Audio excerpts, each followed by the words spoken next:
SS Skin, serum retinol dari SS Skin juga diklaim memiliki 1% retinol, ternyata hanya mengandung 0,00054% berdasarkan hasil uji laboratorium.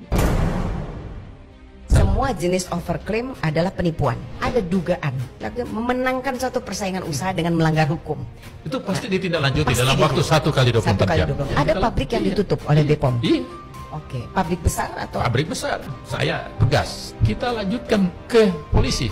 Maka di situ ada pelanggaran disiplin, di situ juga ada pelanggaran pidana. Berarti izin prakteknya juga dicabut. Semua reviewer ini. Yang lagi huru hara Ya, ini. tahu ada Doktif, ada Dr. Oki, Dr. Richard Lee. Semuanya sudah dipanggil dan mereka sudah buat BAP. Karena kami di kedokteran itu sebagai teman sejawat harus saling komunikasi, tidak apabila ada kesalahan tidak menegur di media sosial, mendatangi beliau agar mohon dibantu kalau misalkan memang ada kesalahan dengan produk kami di mana dan bagaimana, karena beliau tidak berhenti untuk mereview produk kami yang semuanya BPOM. Kemarin tuh yang datang ke Komisi 9 itu adalah gerombolan sirkus yang sakit hati sama Nikita Mirzani. Sakit hati karena ucapan Nikita Mirzani itu bener ya. Gak ada yang gua karang-karang. Memang lu penipu, memang lu penjual skincare berbahaya, skincare overclaim, skincare overprice, tukang rebranding barang orang seolah-olah itu barang lu. Malah ada yang rebranding skincare malah tidak ber-PPOM. Emang betul. Sakit hati lu ngadu ke DPR, lucu. Sakit hati lu ngadu ke Polda, lucu. Yang pertama, kasus ini adalah harusnya disampaikan kepada penegak hukum. Ya, penegak hukum.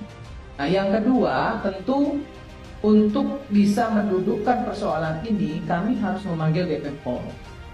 Betul bahwa yang bisa memberikan rekomendasi itu hanya BPOM, nggak ada yang lain. Ya. Nah, yang ketiga, apa karena dokter ini adalah anggota ID, sudahkah disampaikan protes, ya, melalui surat kepada ID terkait tindakan dokter ini, ya, itu yang ketiga. Dan yang keempat, tentunya kami dari Komisi 9 akan memanggil BPOM juga, ya. Dalam hal ini BPOM tidak juga sempurna, ya.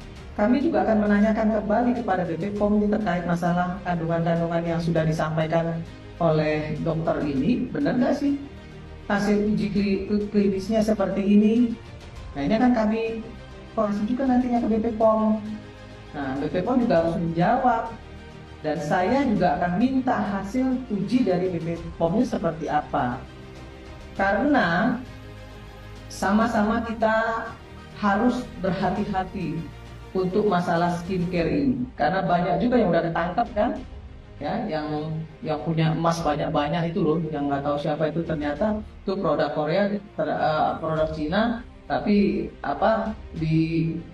dicabut ininya, mereknya udah diganti brandingnya, nah, seperti itu. Sela Saukia dan Dr. Reza Gladys ngadu ke DPR, malah dibikin malu. Berita viral kali ini dari Sela Saukia dan Dr. Reza Gladys, guys. Pasti sudah pada lewat kan tentang video Sela Saukia bersama Dr. Reza Gladys dan owner-owner yang lain gitu yang mampir atau yang mengadu ke kantor DPR gitu, guys. Di sini Sela Saukia dan Dr. Reza Gladys bersama kawan-kawan ini tuh kayak mengadukan tentang review dari dokter detektif tentang produknya ini gitu. Tapi bukannya mendapatkan respon memuaskan atau respon yang membela gitu ya, guys. DPR atau anggota DPR ini tuh malah kayak lebih ke menyentil para owner ini gitu, guys. Anggota DPR ini tuh mengungkapkan atau berbicara kalau seharusnya kasus seperti ini tuh melaporkannya itu ke BPOM atau ke pihak yang berwajib gitu ya, guys.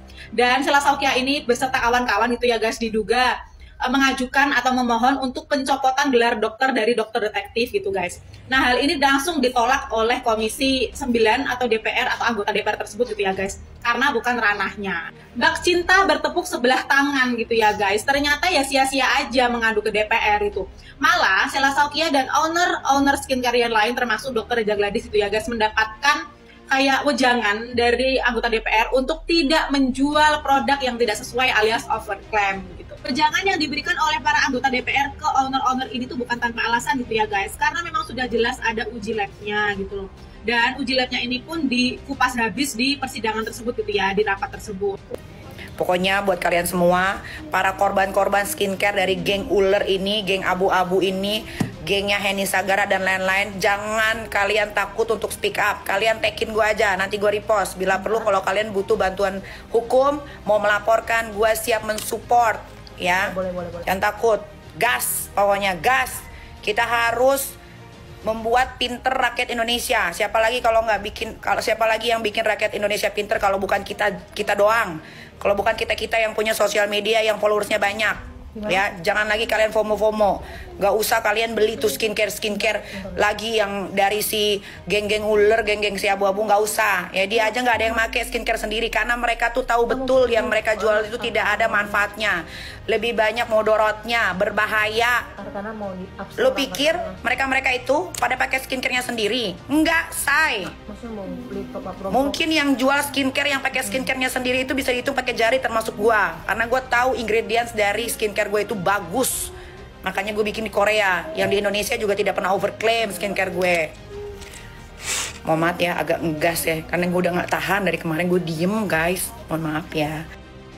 Lagi-lagi dokter kecantikan Reza Gladys bersama pemilik brand SS yaitu Sheila Saukia kena semprot anggota DPR soal produknya yang telah direview Doktif, bahwa produk yang dijual adalah overclaim. DPR mengingatkan para pengusaha skincare tersebut agar tidak menjual skincare dengan bahan berbahaya.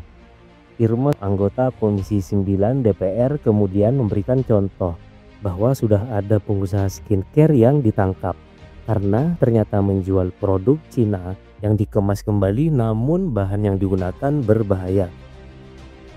Untuk menindaklanjuti hura-hara soal produk SS dan produk milik Dr. Reza yang diduga mengandung bahan berbahaya dan komposisi yang tidak sesuai dengan yang tercantum di kemasan, Komisi 9 mengaku akan memanggil BPOM.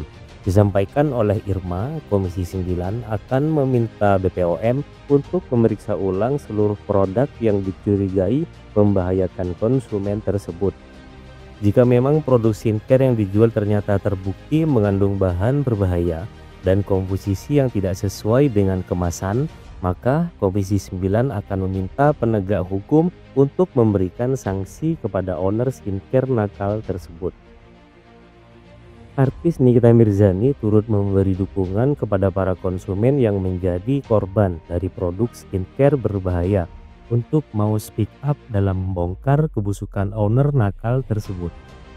Nikita Mirzani juga memberi sindiran menohok kepada Dr. Reza Gladys dan juga Sheila Saukia karena Nikmir menganggap mereka ketakutan bahwa produk berbahaya yang dijualnya itu akan terbongkar. Sebelumnya, Nikita Mirzani tetap mengulas produk skincare berbahaya dalam sosial medianya, termasuk produk dari SS dan Dr. Reza. Namun, aksi Nikita Mirzani dan Doktif yang membongkar borok dari kedua owner skincare tersebut mengakibatkan penjualan dari SS dan Dr. Reza Gladys menurun drastis. Hal itu membuat owner dari SS dan Dr. Reza merasa terusik hingga akhirnya mereka mengadu ke Komisi 9. Tetapi dalam rapat Komisi 9, kedua owner tersebut justru mendapat peringatan dan penegasan bahwa pengusaha skincare dilarang menjual bahan berbahaya dan tidak sesuai dengan promosi di lapangan.